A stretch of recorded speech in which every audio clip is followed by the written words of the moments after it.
Visakha steel ప్లాంట్పై Modi, Chandrababu తాజా వ్యూహం ఎటువైపు?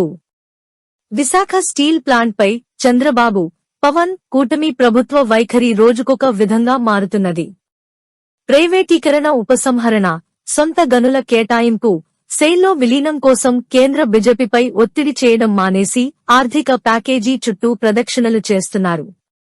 దీంతో రాష్ట్ర ప్రభుత్వంపై కార్మికులు పెట్టుకున్న నమ్మకం సన్నగిల్లుతున్నది. రెండోవైపు కేంద్ర బీజేపీ ప్రభుత్వం స్టీల్ ప్లాంట్ ప్రైవేటీకరణ విధానం నుండి వెనక్కి తగ్గకపోగా కార్మికులపై దాడి ఎక్కుపెట్టింది. ఈ దాడిని నిలువరించేలా రాష్ట్ర ప్రభుత్వ చర్యలు లేకపోవడం తీవ్ర ఆందోళన కలిగిస్తున్నది. మోడీ, బాబుల ఈ తాజా వ్యూహం స్టీల్ ప్లాంట్ను ప్రైవేటీకరణ నుండి కాపాడుతుందనే నమ్మకం సడలిపోతున్నది. గత అసెంబ్లీ ఎన్నికల్లో చంద్రబాబు, పవన్ ద్వయం విశాఖ స్టీల్ ప్లాంట్ను ఎట్టి పరిస్థితుల్లోనూ ప్రైవేటీకరణ కానివ్వమని, మా కూటమిని గెలిపిస్తే స్టీల్ ప్లాంట్కు సొంత ముడి ఇనుప గనులు కేటాయిస్తామని లేదా సెయిల్లో విలీనం చేస్తామని చెప్పారు. కూటమి అధికారంలోకి వచ్చి 4 నెలలు దాటింది. రాష్ట్ర ముఖ్యమంత్రి పలుమార్లు కేంద్ర స్టీల్ మంత్రి, ఆర్థిక మంత్రి, ప్రధానమంత్రితో చర్చలు జరిపారు.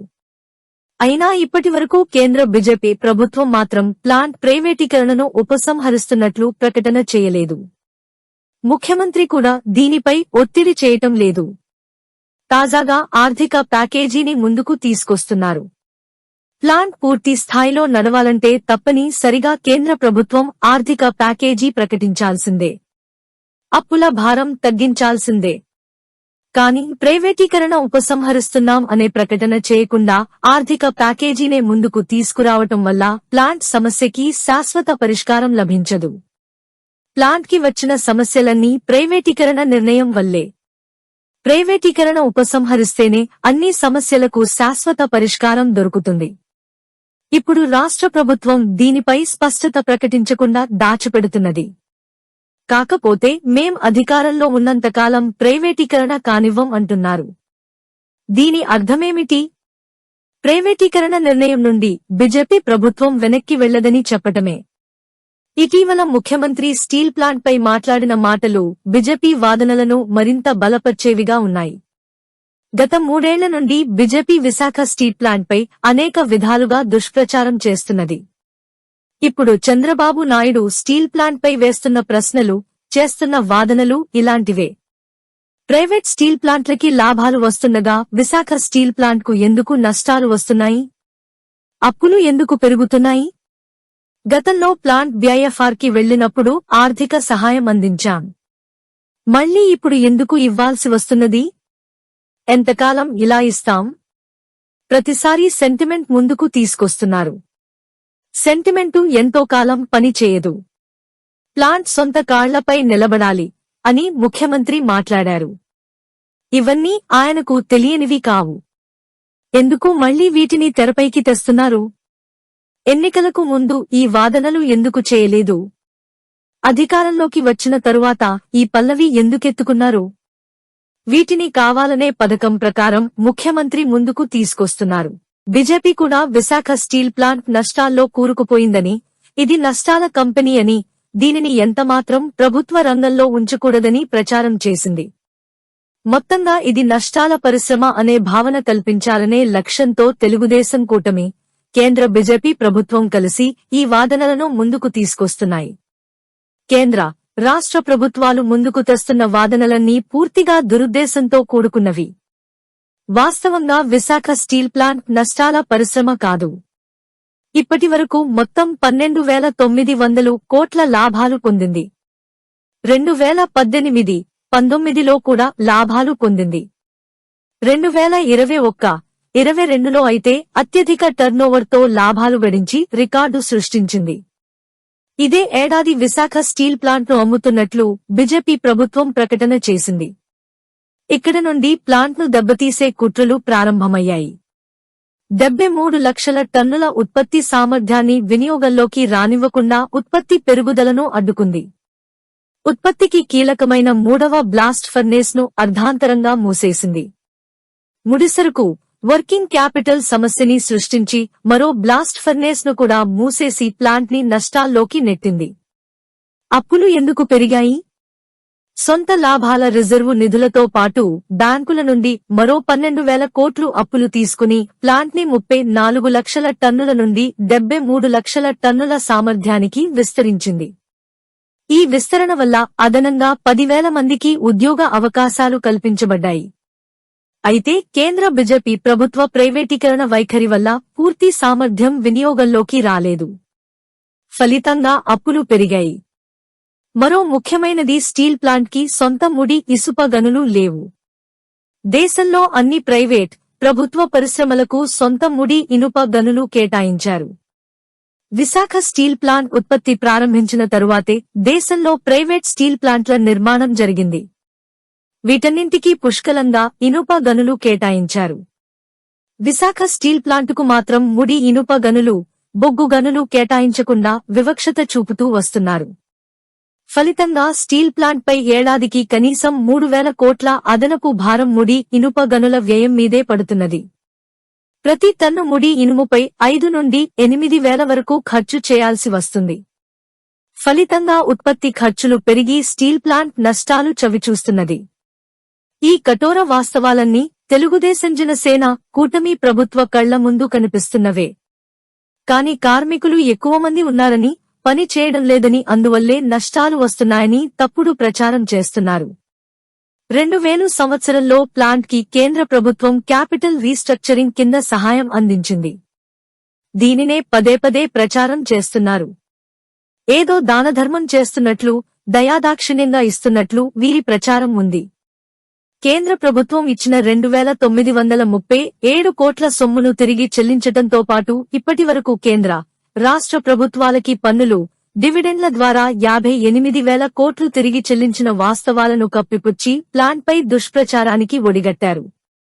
ఇది ప్రభుత్వ కంపెనీ అని, దీనివల్ల ప్రాంతీయ అభివృద్ధి జరుగుతున్నదని, ప్రత్యక్షంగా పరోక్షంగా లక్షల మందికి ఉపాధి కల్పిస్తున్నదనే, ఒక మహానగరానికి ఆర్థిక జీవనాడిగా ఉందనే వాస్తవాలని ప్రజల నుండి తొలగించటానికి ఈ ప్రచారాన్ని ముందుకు తెస్తున్నారు. ప్రస్తుతం స్టీల్ ప్లాంట్ విలువ 3 లక్షల కోట్లు పైనే ఉంది. మరో 1,20,00,000 టన్నుల సామర్థ్య విస్తరణకు 50,000 మందికి అదనంగా ఉద్యోగాలు కల్పించడానికి అవకాశాలున్నాయి. దేశంలో సముద్ర తీరం, పోర్టు కనెక్టివిటీ ఉన్న ఏకైక స్టీల్ ప్లాంట్ కూడా ఇది ఒక్కటే. ఇటువంటి శక్తివంతమైన ప్రజాభివృద్ధి స్టీల్ ప్లాంట్ని ధ్వంసం చేయటం దేశద్రోహమే అవుతుంది. ఈ నేపథ్యంలో విశాఖ స్టీల్ను సెయిల్లో విలీనం చేయటమే శాశ్వత పరిష్కారం. ఇది అందరి డిమాండ్. చంద్రబాబు పవన్లు ప్రతిపక్షంలో ఉన్నప్పుడు పదే పదే చెబుతూ వచ్చింది కూడా ఇదే. ఎందుకు సెయిల్లో విలీనం చేయాలి? Steel authority of India, SAIL అనేది ప్రభుత్వ ఆధీనంలో ఉన్న సంస్థ. ఈ సంస్థ కింద భారతదేశంలో ప్రభుత్వ స్టీల్ కంపెనీలైన భిలారు, బొకారో, దుర్గాపూర్, రూర్కెలా, ఇస్కో తదితర అన్ని సెయిల్ కిందే ఉన్నాయి. ఒక్క వైజాగ్ స్టీల్ ప్లాంట్ మాత్రమే సెయిల్ బయట ఉంది. ప్రారంభంలో విశాఖ స్టీల్ ప్లాంట్ కూడా సెయిల్లోనే ఉండేది. 1982లో దీనిని సెయిల్ నుండి విడదీశారు. ఆ సందర్భంగా బయలదిల్లాలోని 4-5 బ్లాక్ల ఇనుప గనులు ఇస్తామని, ముడి ఇనుప ఖనిజం నిరంతరాయంగా సరఫరా చేస్తామని అప్పటి కేంద్ర ప్రభుత్వం హామీ ఇచ్చింది.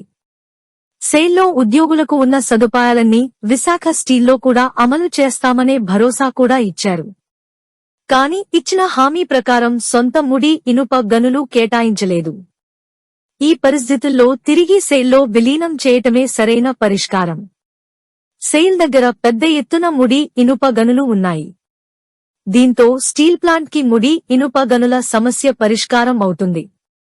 కేంద్ర స్టీల్ సహాయ మంత్రి, రాష్ట్ర బీజేపీకి చెందిన శ్రీనివాస వర్మ కొత్త పల్లవి అందుకున్నారు.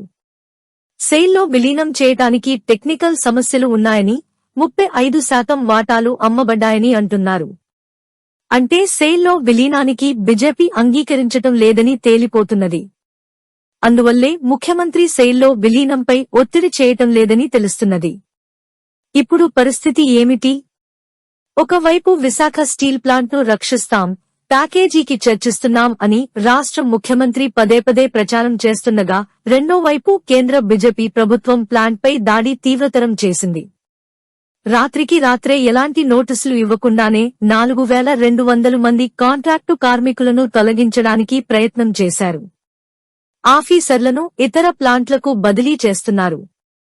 2500 మంది పర్మనెంట్ కార్మికులను తొలగించడానికి వ్యారస్ ప్రకటించారు. మెయింటెనెన్స్ కోసం కాంట్రాక్టర్ల టెండర్లు పిలవకుండా నిలుపుదల చేసి 700 మందికి పైగా కాంట్రాక్టు కార్మికులకు ఉపాధి లేకుండా చేశారు. పర్మనెంట్ కార్మికులకు వేతనాలు నెలలో 2 సార్లు ఇస్తూ ఇప్పుడు ఏకంగా స్టీల్ మంత్రి చెబితేనే వేతనాలు ఇస్తామని యాజమాన్యం చెబుతున్నది. కాంట్రాక్టు కార్మికులకైతే 2 లేదా 3 నెలలకొకసారి వేతనాలు ఇస్తున్నారు. రిటైర్ అయిన వారికి ఇవ్వాల్సిన ఫైనల్ సెటిల్మెంట్ బెనిఫిట్స్ ఇవ్వడం లేదు. ఇంటి అద్దె అలవెన్స్ హెచ్ఆర్ఏ ని నిలుపుదల చేశారు. క్వార్టర్స్ విద్యుత్ ఛార్జీలు యూనిట్ ధర 8 రూపాయలకు పెంచారు. కార్మికుల పొదుపు సొమ్మును కూడా వినియోగించుకోనియటం లేదు. ఇలా అనేక చట్టబద్ధ హక్కులు, సదుపాయాలు ఇవ్వబోమని ఏకపక్షంగా సర్క్యులర్లు జారీ చేశారు. ఒక ప్రభుత్వ రంగ సంస్థలో రాజ్యాంగం కల్పించిన కార్మిక చట్టాలన్నింటినీ బీజేపీ యథేచ్ఛగా ఉల్లంఘిస్తూ ప్లాంటులో అల్లకల్లోలం సృష్టిస్తున్నది. ముఖ్యమంత్రికి ఈ అరాచకం అంతా తెలుసు. కానీ కేంద్ర బీజేపీపై ఒత్తిడి పెంచి వీటిని ఆపే చర్యలు చేపట్టకుండా నరేంద్ర మోడీ భజన చేస్తున్నారు. ప్లాంట్ రక్షణ ప్యాకేజీ చర్చల పేర చంద్రబాబు, పవన్ కూటమి ప్రభుత్వం కాలయాపన చేస్తున్నది. ఈ వ్యూహంలో ప్రైవేటీకరణ, ఉపసంహరణ, సొంత గనుల కేటాయింపు, సెయిల్లో విలీనం, అప్పులపై మారటోరియం, నిర్వాసితులకు ఉపాధి, ప్రస్తుతం ఉన్న ఉద్యోగులకు రక్షణ వంటి కీలకమైన చర్యలు మసకబారిపోతున్నాయి.